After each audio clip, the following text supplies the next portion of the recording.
कार्यक्रम के पुण्यार्चक हैं स्वर्गीय श्रीमती गयाबाई साहू, महेश साहू, गरिमा साहू, ग्रजेश सरोज साहू, संजीव सिडाना, पूजा साहू, आरती साहू, अनायका साहू, गौरव साहू, सादगी साहू, अद्विका साहू, पुनीत अग्रवाल, रोली साहू, दीपमाला साहू, अनिका सिडाना, श्रीमती शकुन, श्री सुरेश चंद जी जैन, सुपुत्र श्री देवेंद्र, श्रीमती सोनम जैन, श्री अमित, श्रीमती मोनिका जैन, कुमारी गौरिका, पुनर्विका जैन एवं समस्त सपरिवार कुरवाई। फर्म सगुन गारमेंट्स, कुरवाई, मध्य प्रदेश। कहते एक सप्ताह तक उनकी संपत्ति को निकालने के लिए गवर्नमेंट के लिए टाइम लगा। इतना सारा वैभव, धन दौलत, औलाद कुछ भी नहीं, संतति कहीं पर भी कुछ भी नहीं, और सारी संपत्ति एक दिन वो छोड़ करके चले गए।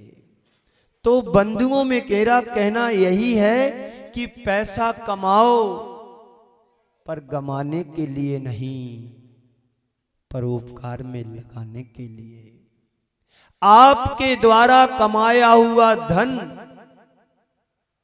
और जिस धन में तुमने कमाते समय पाप को कमाया है, उस पाप को कमाने के लिए, पुण्य में बदलने के लिए, अपने जीवन को धन्य करने के लिए आचार्यों ने प्रेरणा दी है कि यथाशक्ति आप अपने द्रव्य से अर्जित संचित द्रव्य को सद्कार्यों में, अच्छे कार्यों में, परोपकार के क्षेत्र में, धर्म के क्षेत्र में, सामाजिक मानवता के कल्याण के उत्थान में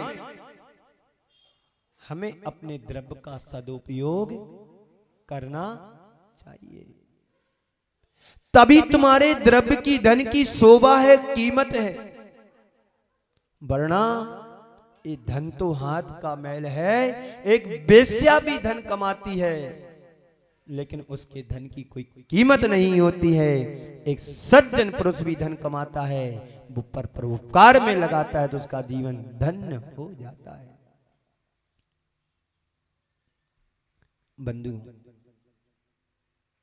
किसी ने लिखा है अंग्रेजी में एक कहावत, वो कहते हैं the more they get, the more they get, the more they went. मतलब तृष्णातुर व्यक्ति जितना अधिक पाता है उसकी चाह उतनी ही अधिक बढ़ती जाती है। लाभ के साथ लोभ बढ़ता है। इसके विपरीत जो मनुष्य अपने सीमित साधनों में संतुष्ट रहता है वह उतना ही अधिक निश्चिंत सुखी रहता है। तो the more they get, the more they went, यानी मनुष्य जितना जितना पाता है उसका उतना उतना लोभ बढ़ता चला जाता है। इसलिए हम लाभ के साथ लोभ ना करें और लाभ के साथ लुटाने का काम करें। मैं आपसे ये नहीं कहता हूं कि आप पूरी घर की संपत्ति लुटा दो हमारे लिए, लुटा सको तो बहुत अच्छा है, पर हमको थोड़ी चाहिए। जो चाहिए परमात्मा के लिए चाहिए, परमात्मा के लिए, सेवा के लिए लगता है। हमारे जैन समाज के भामाशाह हुए हैं झगड़ू शाह। झगड़ू शाह गुजरात के ऐसे महापुरुष हुए हैं जिन्होंने आपातकालीन समय में अपने सारे 12 के 12 कोठे मानव पीड़ित मानवता के लिए लुटा दिए थे। और राजा ने उन सभी अनाजों को मांगा तो राजा के लिए उस सेठ ने, झगड़ू शाह ने मना कर दिया कि मेरे पास एक दाना भी नहीं है। राजा ने ये कहा था कि हमें आप उधार दे दीजिए, जब मेरे पास आएगा मैं आपको दे दूंगा। पर झगड़ू शाह ने ये कहा कि मेरे पास एक दाना भी नहीं है। सुना तो ये गया है कि सारे के सारे कोठे अनाज के, हजारों बोरे अनाज तुम्हारे गोदामों में पड़े हैं। राजा को जब मना किया गया तो उसको बुलाया गया झगड़ू शाह के लिए। झगड़ू शाह जाता है, राजा के सामने पेश होता है। क्यों तुमने मेरे लिए देने से इनकार कर दिया? राजन, मेरे पास यदि होता तो मैं आपको मना करने वाला कौन होता हूं। मैंने तो सुना है कि आपके 12 कोठे हजारों बोरों से भरे पड़े हैं। चलिए राजन, देखिए किसके हैं, मेरे तो नहीं है। जैसे एक एक करके दरवाजे खोले जाते हैं गोदाम के उस सब में ताम पत्र पर लिखा रहता है, ये अनाज मानवता के कल्याण के लिए है, प्राणियों की सेवा के लिए मेरा नहीं है। ये उदाहरण आज हमारे वर्तमान में भामाशाही के रूप में जैन समाज के श्रेष्ठ श्रावक के रूप में कहा जाता है R.K. मालवर, अशोक जी पाटनी को। कभी भी वो कभी किसी को मना नहीं करते, कोई भी उनके चरणों में जाता, उनके पास जाता है, बराबर उनका सहयोग करते हैं, दान लुटाते हैं। 2017 में जब मस्तकाभिषेक हुआ गोमटेश बाहुबली में, उन्होंने जाकर के प्रथम कलश लिया और अपनी चंचला लक्ष्मी का सदुपयोग करते हुए उन्होंने कहा कि 200-250 करोड़ रुपए की घोषणा उन्होंने की, मानवता के कल्याण के लिए, जीव रक्षा के लिए, हॉस्पिटल बनाने के लिए दिया। और ये भी कहा था कि जितना और लगे किसी और का इस हॉस्पिटल में नहीं लगाना, मेरे परिवार का लगेगा। दान देने के बाद भी 1% भी उनके अंदर अहंकार की बू नहीं आती है। और हम लोग थोड़ा कुछ दे देते हैं तो सीना तान करके चल दे कि मैंने दिया, देखा, यदि मैं नहीं देता तो ये काम भी नहीं होता। बंधुओं, दान देने से हमारे अंदर का अहंकार कम होता है और दान देने से हमारी आसक्ति घटती है, सिद्धांत का विषय है। तो हम सभी गृहस्थों के जो 60 कर्तव्यों का पालन करने के लिए यहाँ पर आते हैं, सुनते हैं, श्रावक के लिए जो 60 आवश्यक बताए गए हैं, यदि पालन नहीं करता है तो इसका श्रावकपना सुनिश्चित नहीं है। इसलिए हमारे आचार्यों ने कहा है कि जो तुमने ग्रहण किया है उसे छोड़ो। जोड़ा तो तुमने है और जोड़ करके एक दिन छोड़ करके चले जाओ, कि छोड़ने के पहले दे करके जाओ, कि तुम्हारी दानशीलता, उदारता का परिचय सामने आएगा। तुम्हारी उदारता और दानशीलता तुम्हारे यश को और गौरवान्वित करेगा। एक चोर घुसता है घर में, लूट करके चला जाता है, और यदि दे करके जाओगे तो कितना बड़ा मान सम्मान होता है। हमारे सामने 2-3 चीजें हैं। आप भोजन करते हैं, बोलो, आप लोग सुन रहे हैं ना? जोर से बोलो। हाँ सुन रहा हूं। हाँ जी बोलो। हाँ जी, जोर से बोलो। आप सुन रहे हैं ना? हाँ जी। सो रहे हो ना? ना जी, हाँ जी नहीं, ना जी। आप भोजन करते हैं, भोजन करो और विसर्जन ना करो तो क्या होगा?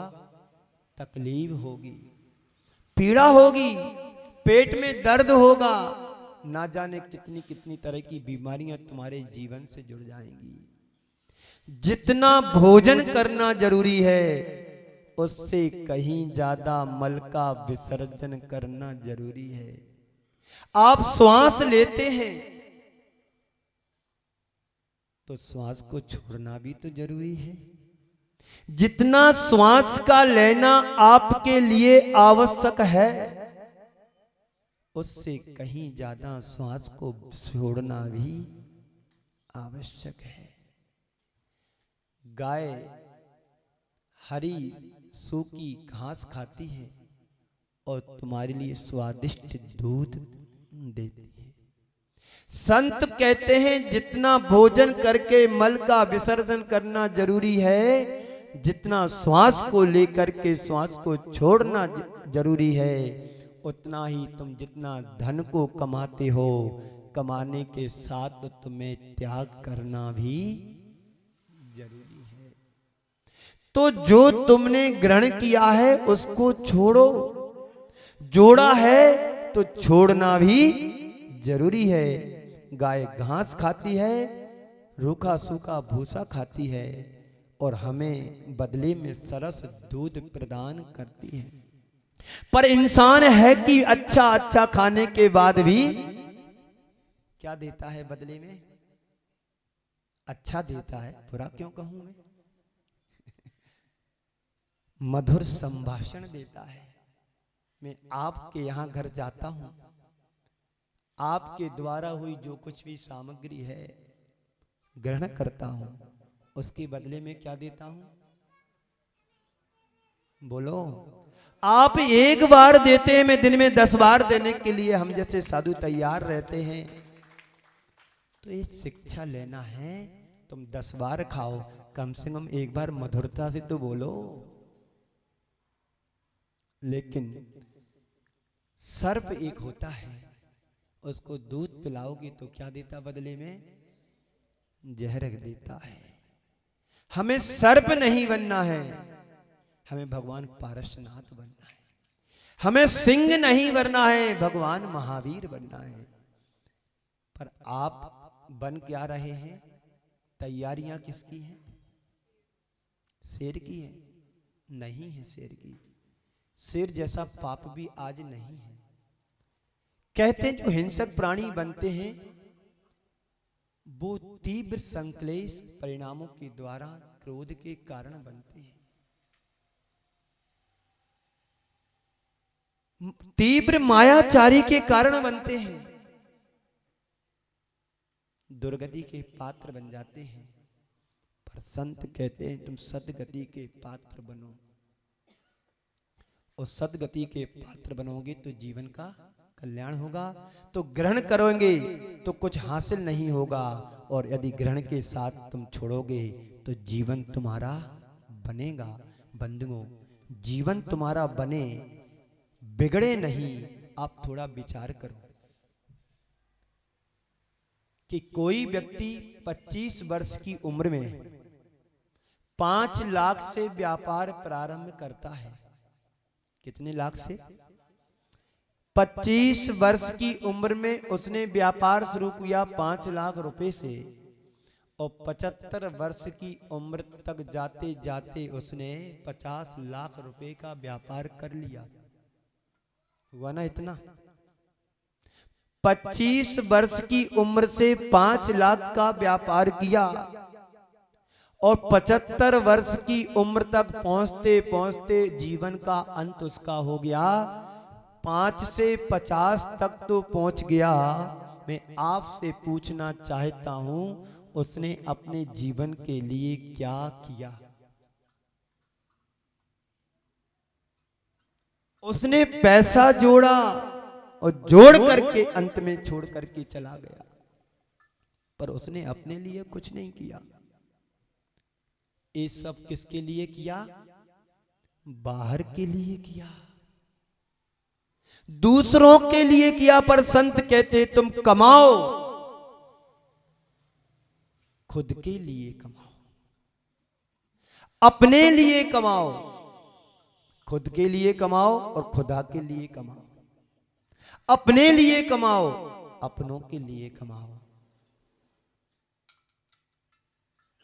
दूसरों के लिए नहीं। परोपकार के लिए कमाइए, पर के लिए कमाइए। कमाने के लिए मना नहीं है, पर कमाने के बाद लगाना भी हमें है। कहते हैं कुएं में पानी निकालते जाओ तो कभी कमी नहीं होती है, और अगर यदि कुएं से पानी नहीं निकाला तो गंदा जरूर हो जाएगा। पानी को गंदेपन से बचाना है तो कुएं से निकालना शुरू कर दो। निकालोगे तो और नया पानी जुड़ेगा, नया पानी आएगा, नया पानी आएगा। उस नए पानी को तुम हर रोज उपयोग करते हो। ध्यान रखना, चाहे तुम जितना भी धन कमाओ, तुम्हारे द्वारा संचित धन तुम्हारे साथ जाने वाला नहीं है। तुम्हारे जीते जी तुम्हारे साथ बना रहे इसकी भी कोई गारंटी नहीं है। तुमने जो पैसा कमाया तुम्हारे साथ जीते जी रहे, कोई गारंटी नहीं। और मरने के बाद आज तक किसी के साथ पैसा गया नहीं है, यह भी एक कटु सत्य है। देख लो, आपके पिताजी गए जब यहां से तो कुछ लेके गए? बता देना हमें कौन लेकर के गया, तो हम उससे मिल लूंगा ऊपर जाके, भैया थोड़ा हमें दे दो। दो व्यक्ति आपस में, दो बच्चे आपस में चर्चा कर रहे थे। दोनों अच्छे परिवारों के बच्चे थे। एक बालक बोलता है कि जब मेरे पिताजी मरे तो 10 करोड़ रुपए की जायदाद छोड़ करके गए। एक बालक बोलता है जब मेरे पिताजी मरे तो 10 करोड़ रुपए छोड़ करके गए, तो दूसरा कहता है जब मेरे पिताजी मरे तो 20 करोड़ छोड़ करके गए। आपस में दोनों बच्चे चर्चा कर रहे थे। वहीं पर एक भिखारी का बच्चा भी इन दोनों की बातों को बड़े प्रेम से सुन रहा था।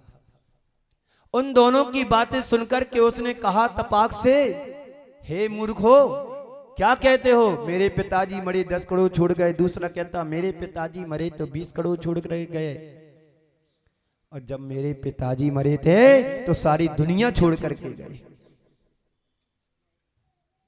बंधुओं, याद रखना, तुम्हारे पास एक पाई भी नहीं है जो तुम साथ ले जा करके जाओ। हाँ, इतना अवश्य है, तुम यदि साथ ले जाना चाहते हैं तो संतों की बाणी ध्यान से सुनना, कान से नहीं। घर की बात कान से सुनो, इधर से सुनो। तुम्हारी धर्म पत्नी बार बार कहती है ये ला वो ला, ये रिक्वायरमेंट सारी पूर्ति करते जाओ, तो यहां की बात सुनो, यहां से निकाल दो। पर धर्म की और मंदिर की बात ध्यान से सुनो जो तुम्हारे हितकारी है। गुरुओं की बात ध्यान से सुनो जो तुम्हारे कल्याणोन्मुखी है। तो संसार में कुछ भी अपना नहीं है। जो तुमने जोड़ा है वह भी तुम्हारे साथ जोड़ा हुआ तन का जोड़ा भी साथ नहीं जाना है। इसलिए आचार्य श्री गुरुदेव ने कहा था, जोड़ो ना जोड़ो जोड़ा छोड़ो, जोड़ो ना जोड़ो जोड़ा छोड़ो, जोड़ो तो बेजोड़ जोड़ो। जो तुम्हारे साथ जाने वाला है, तुम्हारे द्वारा जोड़ा गया धन तुम्हारे साथ तभी जाएगा जब तुम धन को धर्म में लगाओगे, धंधे में नहीं। कहां लगाना? धर्म में लगाओगे तो साथ जाएगा, और धंधे में लगाओगे तो दूसरे ग्राहक खा जाएंगे। दे दो उधार, दूसरी बार तुम्हारी देरी पर नहीं चढ़ेगा, दूसरी दुकान उसके लिए है। इस कार्यक्रम के पुण्यार्जक थे स्वर्गीय श्रीमती गयाबाई साहू, महेश साहू, गरिमा साहू, गृजेश सरोज साहू, संजीव सिडाना, पूजा साहू, आरती साहू, अनायका साहू, गौरव साहू, सादगी साहू, अद्विका साहू, पुनीत अग्रवाल, रोली साहू, दीपमाला साहू, अनिका सिडाना। श्रीमती शकुन श्री सुरेश चंद जी जैन, सुपुत्र श्री देवेंद्र श्रीमती सोनम जैन, श्री अमित श्रीमती मोनिका जैन, कुमारी गौरिका, पुनर्विका जैन एवं समस्त सपरिवार कुरवाई। फर्म सगुन गारमेंट्स कुरवाई, मध्य प्रदेश।